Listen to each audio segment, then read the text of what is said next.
et vous n'avez jamais pris la peine de la réparer. Vous l'avez fait exprès. Maintenant, ma fille est blessée à cause de votre négligence. Je vais vous poursuivre en justice. Vous allez payer pour le mal que vous nous avez causé. Les parents d'Isabella ont essayé de s'excuser à plusieurs reprises, mais la mère de Lucie n'a rien écouté et a appelé une ambulance pour emmener Lucie. Je ne pouvais pas m'empêcher d'avoir pitié de Lucie, même si j'étais presque sûre qu'elle s'était blessée exprès pour causer des ennuis à Isabella et ses parents. Elle ne s'attendait probablement pas à ce que ce soit si grave. Et effectivement, la blessure était très grave. Et Lucie ne pouvait plus marcher pendant quelques mois. Quelques jours plus tard, le professeur a prévu une visite de classe chez Lucie pour lui remonter le moral. Mais dès que nous sommes entrés dans la chambre de Lucie, elle a pété les plombs, me traitant d'horrible amie qui l'avait trahie et appelant Isabella toutes sortes de noms. Je me sentais de plus en plus en colère, mais j'ai essayé de rester calme. C'est alors que la mère de Lucie est entrée et qu'elle a commencé à me traiter de mauvaise amie. Ah, tu es ici pour la blesser encore plus, c'est ça? Il est évident qu'ils ne sont pas tes amis. Mais attention, Isabella, je suis certaine qu'elle t'a choisi parce que tu es riche. Elle a toujours été une petite ordure. Soudain, j'ai craqué. J'ai sauté au pied de la mère de Lucie et elle est tombée en arrière et s'est cognée la tête sur le sol. Tout le monde avait l'air choqué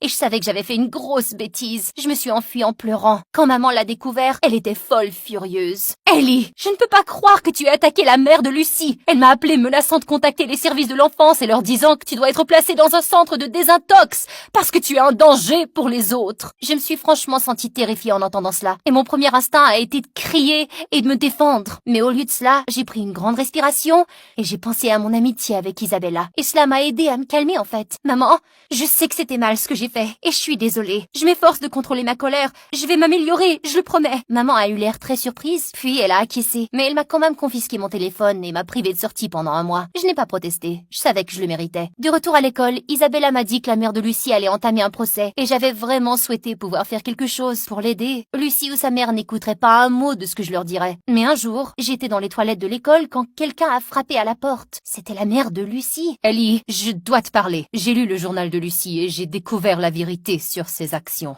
Elle a utilisé tes problèmes de colère à son avantage. J'avais parfois le sentiment que quelque chose n'allait pas avec son comportement, mais je ne l'ai jamais su avec certitude. Allez-vous toujours poursuivre les parents d'Isabella ou me dénoncer au service de l'enfance? Non, je voulais m'excuser auprès de toi et je ne te causerai plus d'ennuis, ni à toi, ni aux parents d'Isabella. Je ferai en sorte que Lucie reçoive l'aide dont elle a besoin. Nous allons probablement déménager aussi et vivre avec ma sœur pour permettre à Lucie de bénéficier d'une meilleure thérapie. Je suis désolée pour tout, Ellie, et je veux te remercier d'avoir été une bonne amie pour Lucie, malgré tout. Sur ce, elle m'a serré rapidement dans ses bras et est partie. J'ai senti les larmes monter aux yeux. J'étais un peu triste de ne pas revoir Lucie, mais je me sentais aussi plus légère et aussi libre. Quelques instants plus tard, Isabella est entrée. Ellie, tout va bien aller. Isabella m'a serré fort dans ses bras et pour la première fois depuis longtemps, je me suis sentie que oui, tout ira bien.